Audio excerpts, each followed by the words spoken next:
everyone, welcome back to the No Good Sports Show. We are back for our second episode. Believe it or not, we made it. How have you guys' week been? It's been a great week, We've gone really well. A lot of fun. I think the last episode was a lot of fun. We're going to have more fun today.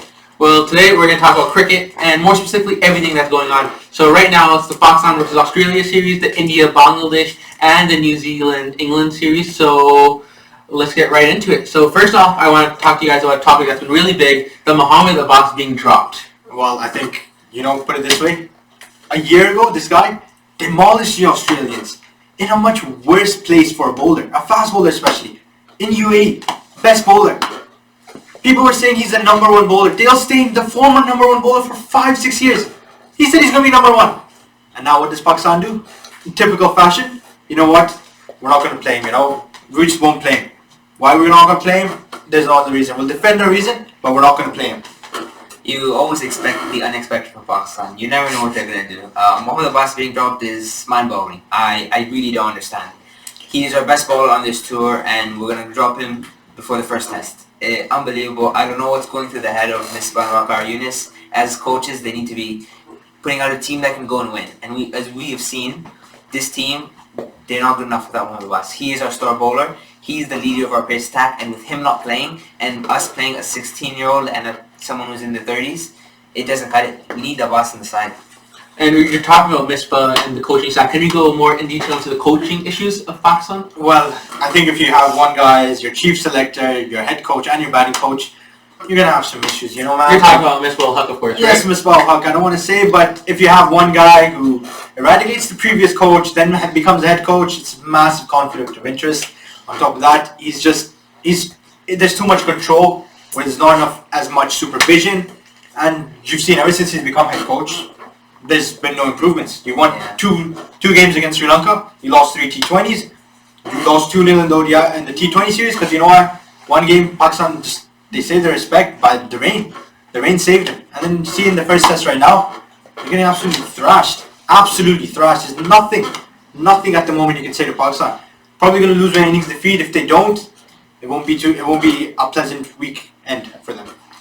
Talking about coaches, Waqar Yunus, I don't understand how he gets a role in PCB. He failed as head coach twice. We saw after the 2016 T20 World Cup, unbelievable. He could not control the side.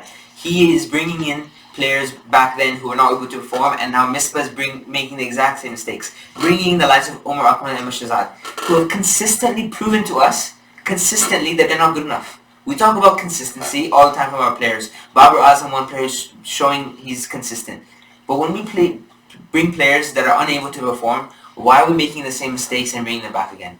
It's mind-boggling that Waqar Yunus and Misbah al-Haq are making these decisions, and those are the reasons we're losing games.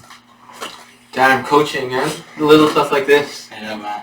We just want our team to be good, but they refuse to be good themselves. It's their own But let's talk about the Indian Pacers. I think the fact is the Indian Pacers have been outstanding.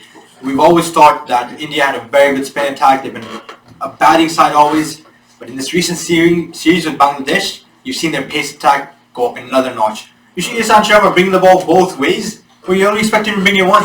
Just the fact that he's done that, it just changes the complexity. You got 3 Pacers, all quality Pacers. And right now in Bangladesh, we're just seeing Bangladesh getting steamrolled. It's not by the spinners, it's by the pacemen. How is Bangladesh going to be able to cope? Yeah, we saw in the previous series as well against South Africa, the Pacers were the one that were doing the damage. I'm very impressed with Ishan Sharma. He's always been given the title of a player who plays overseas for them, but I think now he's cemented his side for a player who can play at home as well. His ability to swing the ball both in and out with the new ball is absolutely unbelievable. He is top class in my vision, and to be fair, you have to give him credit for what he's done, especially in those conditions. That's fair. Now talking about the rest of the cricket world, can we just give a moment to reflect upon the New Zealand dominance that they've shown? Well, I think, we saw New Zealand versus England, 2 great teams with a great test series. England 330 par for a first innings score. New Zealand just thrown him out of the park. That time, middle order, Watling nearly 170, still playing on. De Grandhomme with another 50, and Sander. What can you say about him? One of the best all-rounders, maybe? really good spinner, and he's able to help with the bat as well. Yeah, that was a key 100. Oh, fantastic partnership with BJ Walling that he had. Over 200 runs. And he's just been performing fantastic well for their country. As well as BJ Walling, who doesn't get enough credit for, as a wicket-keeping batsman, he's always overlooked, but he's doing the job that they need. And I think they're putting themselves in a fantastic position to go on and win this test match. That's incredible. New Zealand, maybe Pakistan could take some notes from how well they're doing. I think they can take notes from quite a few teams around the world.